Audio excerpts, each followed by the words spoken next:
Hello students. भूगोल का एक बहुत ही प्रसिद्ध वाक्य है, न तो आदि का कोई लक्षण है और न अंत का कोई भविष्य, अर्थात परिवर्तन प्रकृति का नियम है।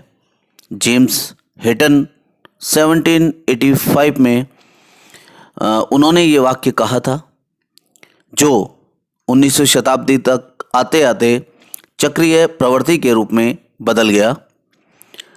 एक रूपतावाद के इस सिद्धांत का आगे चलकर अमेरिकी भूगोलवेता मॉरिस डेविस ने अपर्दन चक्र की संकल्पना के रूप में प्रतिपादन किया। मॉरिस फरवरी 12, 1850 में अमेरिका में पैदा हुए। उन्होंने 1899 में भौगोलिक चक्र की संकल्पना का प्रतिपादन किया तथा बताया कि भौगोलिक चक्र समय की वह अवधि है जिसके अंतर्गत उत्थित भूखंड अपर्दन के प्रक्रम द्वारा प्रभावित होकर एक आकृति विहीन समतल मैदान में बदल जाता है। उन्होंने 3 कारकों संरचना, प्रक्रम तथा समय का इसे प्रतिफल बताया। इसको triose of Davis, structure, time and process के नाम से जाना जाता है। भौगोलिक चक्र डेविस द्वारा प्रस्तुत स्थल रूपों के निर्माण से संबंधित सामान्य सिद्धांत नहीं है, वरन डेविस का सामान्य सिद्धांत यह है कि स्थल रूपों में समय के संदर्भ में क्रमिक परिवर्तन होता है। नोट करें आप, इस अ टाइम डिपेंड थ्योरी। किसके ऊपर निर्भर है? टाइम के ऊपर निर्भर है। उन्होंने उत्थान छोटी अवधि का बताया और अपर्दन लंबी अवधि का। चक्र का अंत अपर्दन के साथ होता है।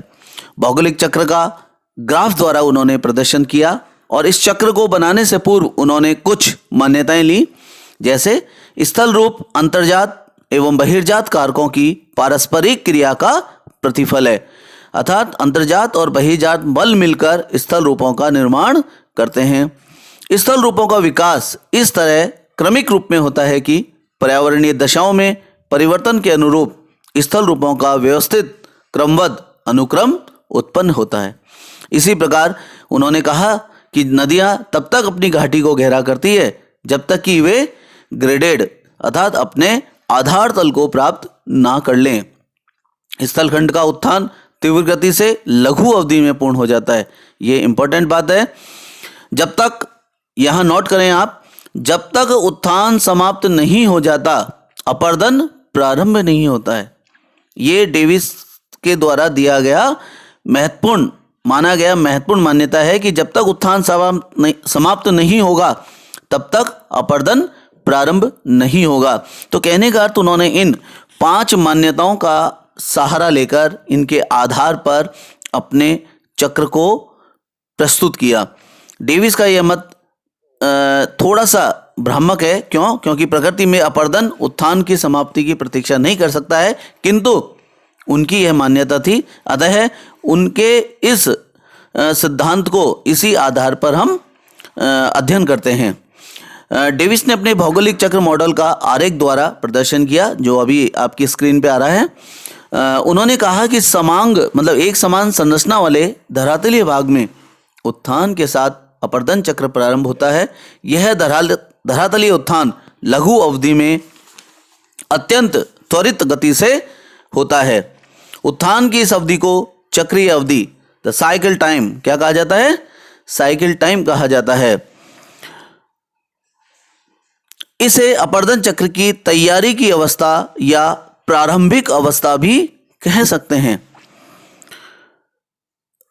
यहां पर आप देखेंगे कि डेविस महोदय ने जो 5 मान्यताएं ली हैं, उन 5 मान्यताओं को उन्होंने उस समय उपलब्ध, उससे पूर्व में जो भूगोलवेता थे उन्होंने, जैसे फॉर एग्जांपल चक्र शब्द को भी लोगों ने भ्रामक माना। जैसे पेंक महोदय ने कहा कि चक्र जैसी कोई संकल्पना नहीं हो सकती।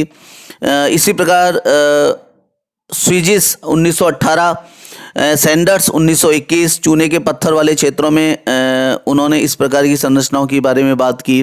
परिहिमानी अपर्दन चक्र के बारे में पेल्टियर 1950 ने, 1933 में क्रिकमे ने भौगोलिक चक्र में संशोधन प्रस्तुत किया है इनके, और पेनी प्लेन के स्थान पे पेन प्लेनेशन शब्द को अधिक प्रभावी बताया है। तो लगातार इसी तरह एक और बहुत ही महत्वपूर्ण विद्वान है हमारे एल.सी. किंग, जिन्होंने अफ्रीका के शुष्क तथा सवाना प्रदेशों के स्थल रूपों के विकास के स्पष्टीकरण के लिए पेडिप्लेन चक्र का शब्द का प्रयोग किया है। तो कहने का अर्थ है कि डेविस महोदय से प्रेरित होकर पूर्व के या बाद के भूगोलवेताओं ने भी इस प्रकार के अनेक शब्दों का प्रयोग किया है। तो आपके स्क्रीन के ऊपर एक डायग्राम दिखाई दे रहा है, आप देख रहे हैं इसमें उत्थान की अवस्था है। उत्थान का जो समय है कै, सागर तल से निरपेक्ष ऊंचाई, ये बहुत कम है। उसके बाद वाली अवस्था को इन्होंने तरुणावस्था नाम दिया है। उन्होंने यूसी धरातल पे यूसी जो ढाल आपको दिखाई दे रहा है, पहाड़ियों के शिखर का ढाल, अपर जो एरिया है वहाँ पर यूसी धरातलीय भाग की सागर तल से निरपेक्ष ऊंचाई को प्रदर्शित करता है। यह ऊपरी वक्र अपर साइकिल है ना, है ये ऊपर वाला भाग पहाड़ियों का शिखर या जल विभाजक के शिखर को प्रदर्शित करता है। वहीं एल.सी. लोअर साइकिल, ये लोअर साइकिल है, निचला वक्र है जो सागर तल से न्यूनतम ऊंचाई या नदियों की घाटियों की तली को इंगित कर रहा है। यहाँ हॉरिजॉन्टल रेखा है ग, जो कि समय की परिचायक है। ये टाइमलाइन है, आप नीचे की तरफ देख रहे हैं, इसमें ये टाइमलाइन है। जबकि लंबवत रेखा है जो कि सागर तल से ऊंचाई को दिखाती है। ऐसे जो रेखा है ये अधिकतम ऊंचाई को दिखा रही है, ठीक है। वैसे रेखा प्रारंभिक सापेक्षिक उच्चावच को दिखाती है। उच्च और निम्न स्थानों के लंबवत अंतर को सापेक्षिक उच्चावच या मात्र उच्चावच कहते हैं। इसी प्रकार ए, द और ल रेखा अपर्दन के आधार तल जो सागर तल से बराबर है को प्रदर्शित करती है।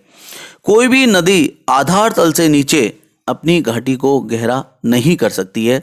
इसी प्रकार आगे की ओर आप चलें तो आप देख रहे हैं यह र रेखा अधिकतम सापेक्षिक उच्चावच को इंगित करती है। से के बाद स्थलखंड का उत्थान समाप्त हो जाता है।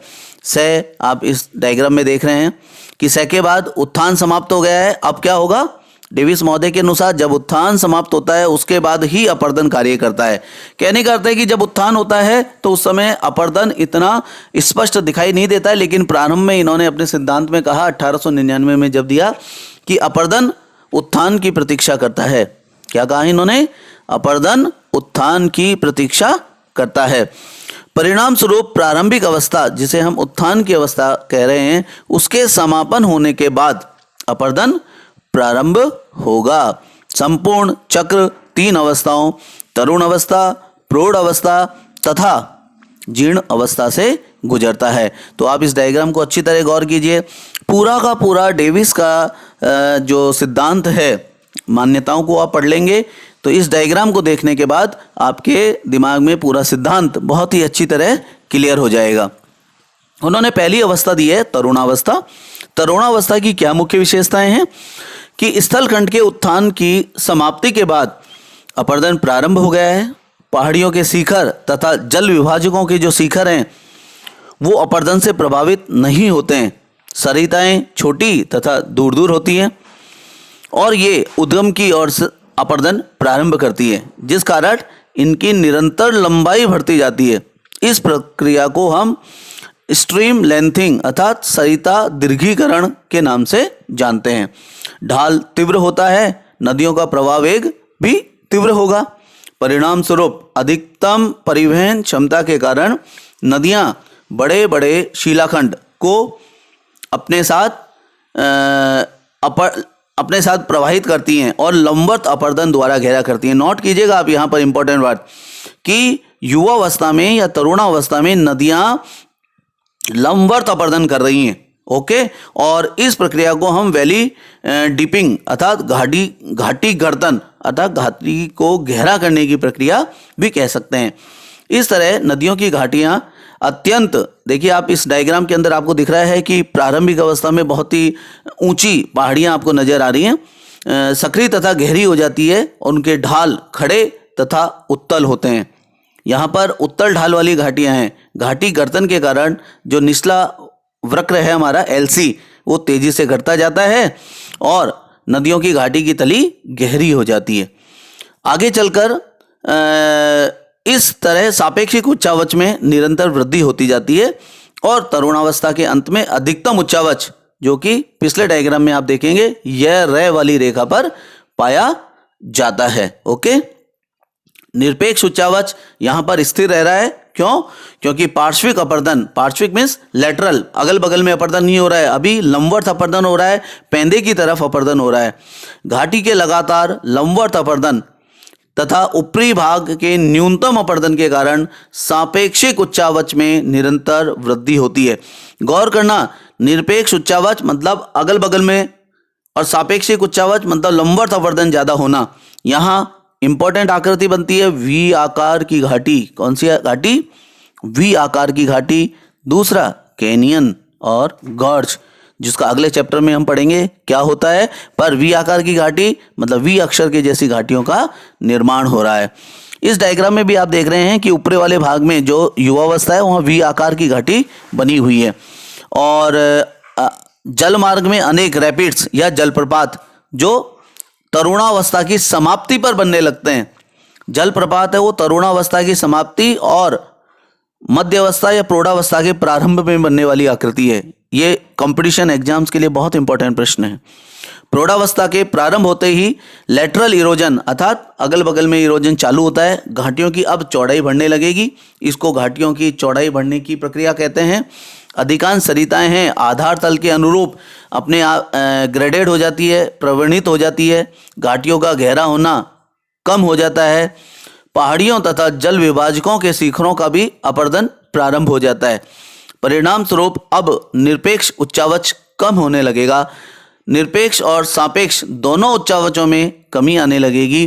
पार्श्विक अपर्दन के कारण वी आकार की घाटी चौड़ी घाटियों में परिवर्तित हो जाएगी।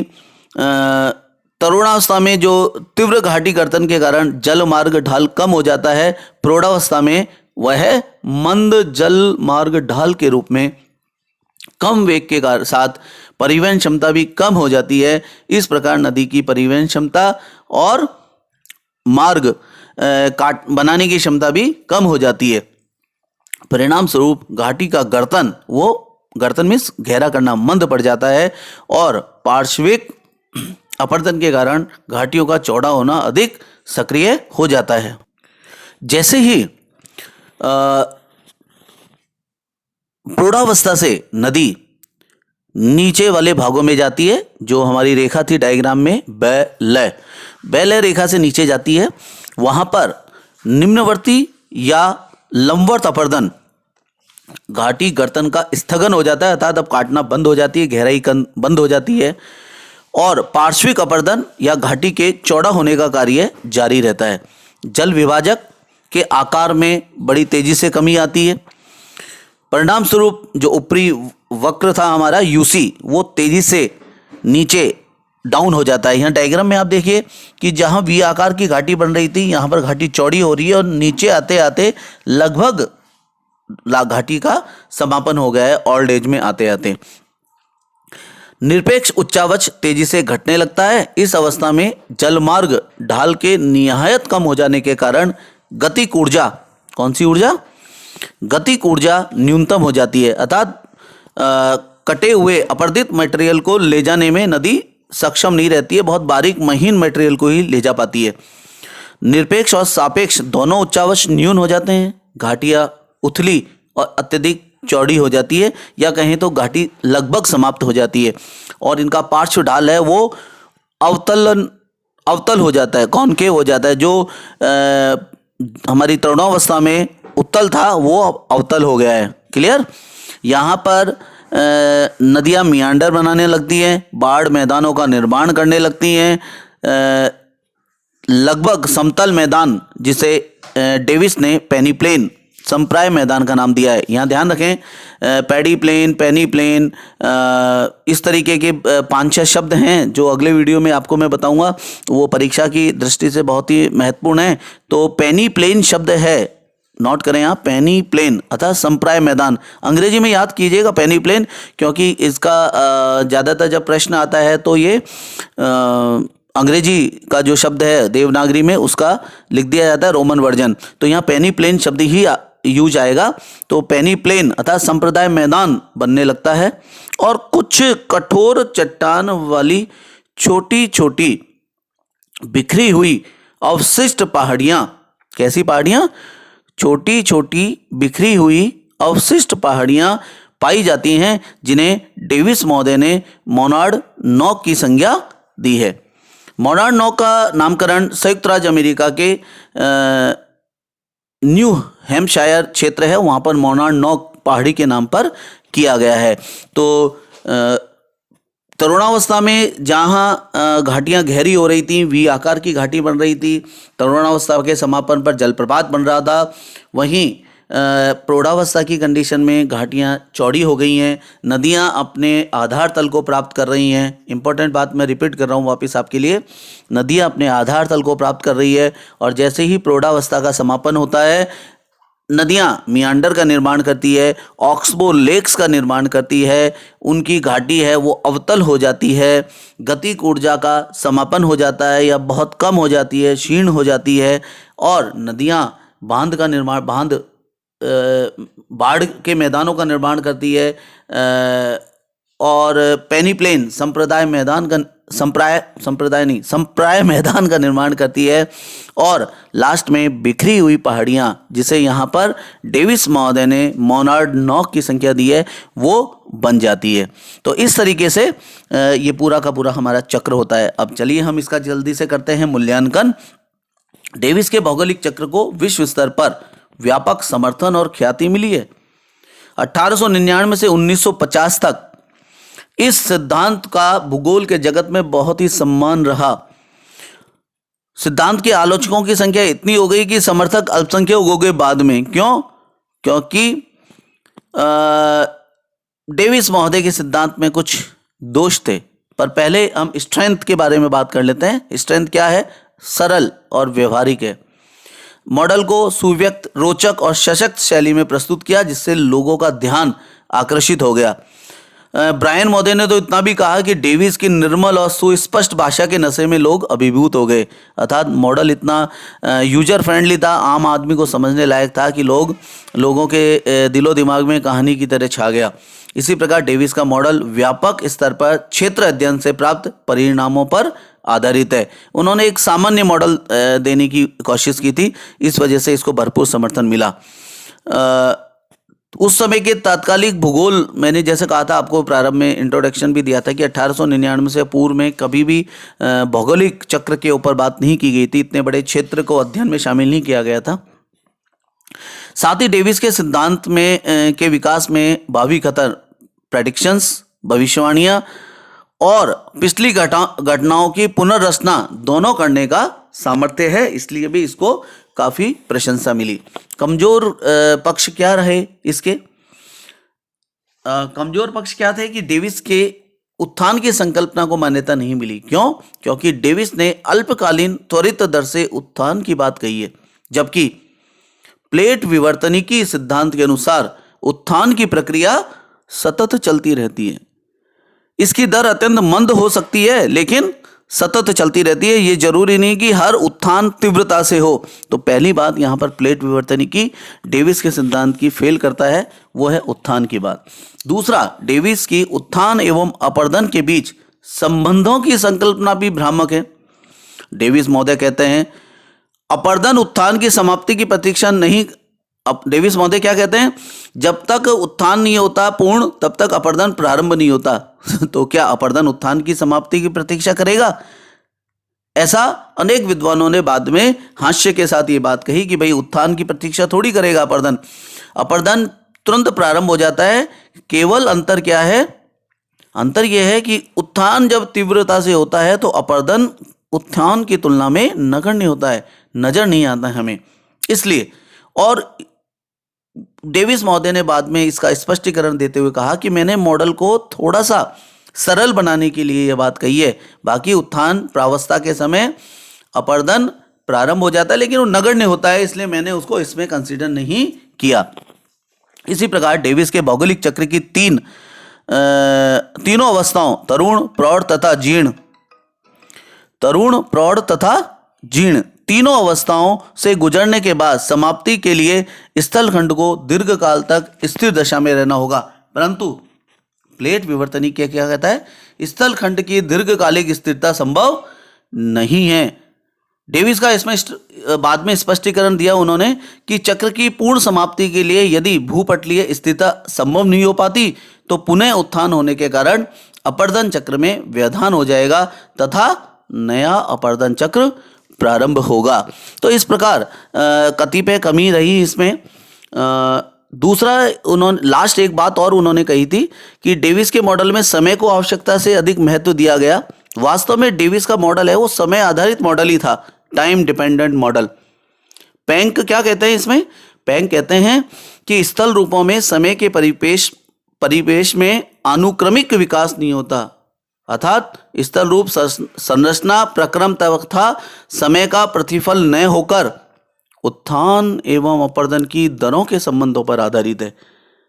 क्लियर। तो यहां पर कहने का अर्थ है कुछ कतिपय कमियां रही, किंतु स्थल रूपों के विकास से संबंधित गतिक संतुलन सिद्धांत या अचक्रीय सिद्धांत